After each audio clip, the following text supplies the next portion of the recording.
Hey everybody, we are back for a Sports Hub basketball finale video. This is our last basketball video, and that is because boys basketball done, girls basketball done. It was a crazy season. It was a great season, but now it's done, and that means we really want to do a little bit of an award show just to wrap things up and kind of put a cherry on top. Yeah, it was a good season overall. We had numerous teams make the state tournament. Boys fell kind of short. We didn't have anybody playing on Saturday, so that was kind of a dagger for us. But we saw some good games and performances throughout the entire season, and we're here to bring those to you. With that being said, now we are going to start it off. We have quite a few awards that we're pretty excited to share. We're going to start it off, though, with our Game of the Year.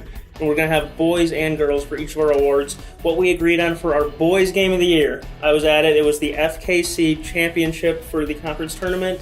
That was SEM versus Amherst, triple overtime thriller, 88-85. Yeah, that was a good game. I was not there. I heard all about it, though.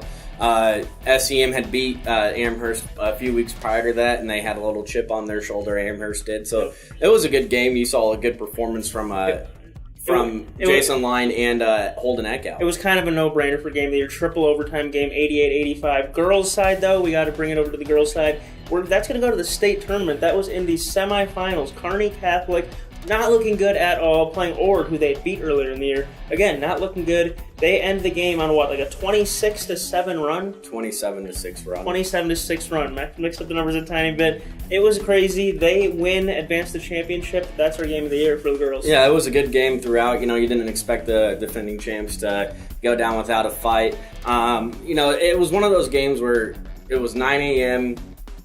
and Ord wanted it more, and then all of a sudden Kearney Catholic went to a triangle and two on defense, and that really sped things up for Ord. They forced a few turnovers. Kylie hits it through three-pointers, layups, and then game was over. First half in that game, Anna Squires was the only thing working for Kearney Catholic. She was getting it going. Then finally in the third quarter, fourth quarter, Kylie Teal and some other stars picked it up. That was our Game of the Year. Yeah, that was good. All right, our next award is going to be our underrated player of the year. This boy and this girl maybe didn't put up monster numbers throughout the year in any given game, but every year they were there. They chipped in somehow, some way, and they were just monumental for their team. For the boys' side, it's going to be Cam Moore from Kearney Catholic. Yeah, Cam Moore, he had a tremendous season. He's not the best. He's not the most talked about player on the Stars, but he does everything for them. He can rebound, he can get the timely steal, he can get the timely basket. It happened over and over again this year for the girls' side. But with Moore really quick, I joked that, it is not uncommon to see him finish a game with 5 points, 5 assists, 5 rebounds, 5 steals. He did it all. Girls' side, it's going to be somebody who kind of had to be a small ball for the Bulldogs this year. That is Pleasanton forward Carrie Bauer. I thought she's kind of our most underrated player of the year. She's not going to be in talks, for our player of the year, but she was very, very talented. She had a lot of rebounds, great hustle, and for someone that wasn't, she was normally the smaller player that she was between who she was guarding at the forward position. She always got it done. Yeah, she did. She had a fabulous season for the Bulldogs. Our next award is our all-glue team. These 5 players, boys and girls, just, don't want to be cliche, but they were complete grit, and they got everything out of their talent. And let's start it off with our first player. That is going to be LaShawn Thornabar from Elm Creek, a forward that just got rebounds and was got to the free throw line. He's our first all-glue player. Yeah, he's a great player. He played well throughout the entire season, so he deserves it. He on the defensive end as well. And actually, I should just mention him off. I'll mention the next 4 real quick. It's going to be Ashley Snell, it's going to be Ashlyn Schmaderer, it's going to be Nolan Baker, and it's going to be Ryan Koski. You want to talk about any of those 4 players? Yeah, Ryan Koski for Kearney High. He had a tremendous season defensively. He kept the team together. He was their true leader. Anytime the team was down, he would get into that huddle and then pump his team up when they needed it, and so yeah, he deserves that award. I've joked with Axtell coach Kelly Cooksley that Ashley Snell is kind of the Tony Allen, if you watch NBA, of girls. She's just, she's all out on defense, and she's a point guard that a lot of games led their team in rebounding. Glue player. Those are our 5 all-glue players. All right, our next award is our Freshman of the Year. Boys and girls, this Girls side, easy pick. It's got to be Darla Farrell from Loomis, the forward for the Wolves. Averaged 15 points and 9 rebounds as just a freshman. The sky's kind of the limit with her.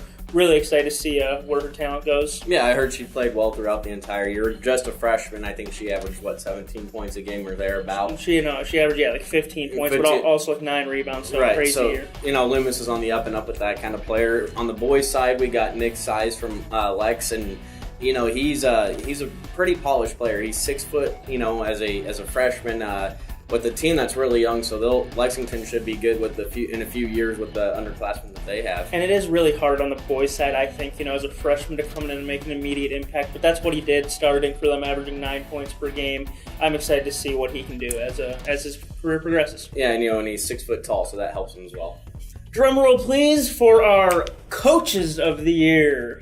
Boys side, both of the Kearney boys their coaches were amazing this year. Bob Langen stepped in as an interim coach, got his team rolling immediately. Unfortunately, he's edged out by Drake Bronick, and I don't think that should be a huge surprise considering that the Kearney High boys had such a historic season. Yeah, they had a great run. They won 19 games in a row before losing to Papillion La Vista on last Friday in the state tournament. What he did with this team was really, really unbelievable. They start winning one game and then it builds to another and then another. And he's only in his second year, Drake. Yeah. It's really exciting what he's doing to this program, at Kearney High.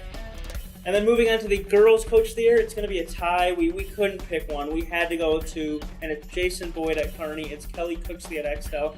Co-coaches of the year on the girls' side. Jason Boyd, he got a lot out of his team, got his team to the state tournament. And then Kelly Cooksley won, 19 games for Extel with his best player, Season Melma. She missed basically the whole year. Very impressive. Yeah, it was. Those two coaches really deserve it. Coach Boyd more so than both of them really do.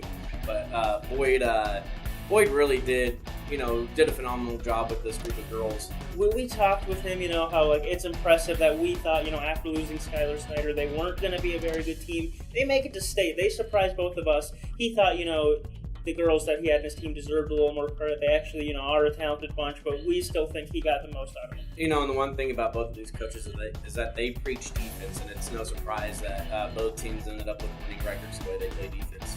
Another drum roll, please, because we are picking our defensive player of the years. You got to get down and dirty on defense, and I think our two winners this year, it's a little, not usual, because normally you go with the big men, but we have guards that are winning for boys and girls. Boys, for Radalong Amherst, he was kind of the preseason pick for me. I couldn't have anyone knock him off. I just thought he does a phenomenal job. And then girls was also easy. If you see Minden games this year, Maddie Hoskins gets after it. I mean, whoever she's guarding is normally, she's locking them down. Yeah, it's really impressive and fun to watch those two play when they can go at it and take the ball away from anybody on the court at any given time. I remember seeing Adalong at the beginning of the year against Ainsley Litchfield just wreak havoc. He had 10 steals in that game. First game of the year, he had 10 steals. Kind of has those gangly long arms. He's fun to watch. He gets after it. And then Maddie Hoskins is just... She's relentless. Yeah, she's a stopper. Coach Carmosa will put her on the other team's best player and ask her to shut them down, and she does a good job. She cherishes that role, which Carmosa actually said, is uncommon at the high school level, and that's why he kind of liked having a Maddie Hoskins, who's going to be a tough loss as a senior. Her stats don't scream anything, but man, good defensive play. All right, and then our final award we're going to get to is our Performance of the Year. We had some incredible performances, but I think first we'd be remiss not to mention Allie Bauer becoming, having the third most historic single season all time for 3-pointers in the season. Definitely the best shooting girl on our side. Performance, that was a crazy performance of the season type of thing. But this is Performance of the Year for a single game. Boys side, Cannon Coster, you'll talk about that here in a second, and then girls side, Taylor Kissinger in one of the games she was healthy. She's going to win it for there, but boys. What do you want to talk about Cannon? When did he win it, and how did he win it? He won it last Thursday in the first round of the Class A state tournament against Omaha Central. The kid was on fire. He scored 38 of Kearney's 61 points. 6th best state scoring game ever in Class A. Yeah, and it was impressive how he did it. He went 10 of 13 from the field in the second half alone, and he outscored Omaha Central 25 to 23 in the second half. He's had chances to score 40 points, but he missed the front end of a 1-and-1. What this kid did was incredible. He took it straight at Isaiah Porter Chandler from Omaha Central on numerous occasions to get to the lane, and the way he finished with his offhand and layups and stuff like that. It was just an impressive performance to see. In that triple overtime game that we talked about earlier with between Amherst and SEM, Holden Eckhout exploded that game for 35 points, 15 rebounds. He definitely got consideration for this award, but at state, definitely had to give it to Cannon. 38 points in Class A is phenomenal.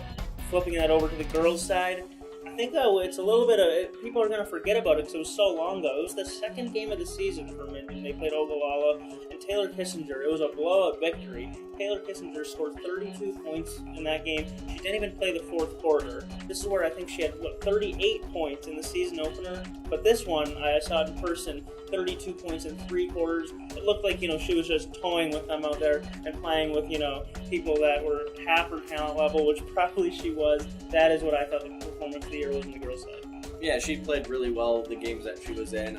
It's a darn shame that she broke her wrist when she did, because she was playing well and the team was playing well at that point. We don't know what would have happened had she played in those games, but it's one of those things that it was an unfortunate injury for Minden. Definitely a bummer. We are so happy with all the players and coaches that accommodated with us this year, that gave us quotes. We are very appreciative, and who sent in stats and did all that fun stuff.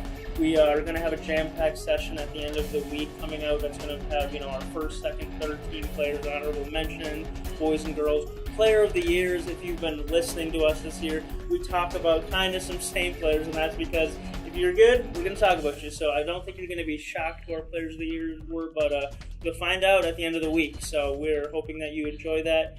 And again, just thanks from Ryan and I to you guys. Appreciate it.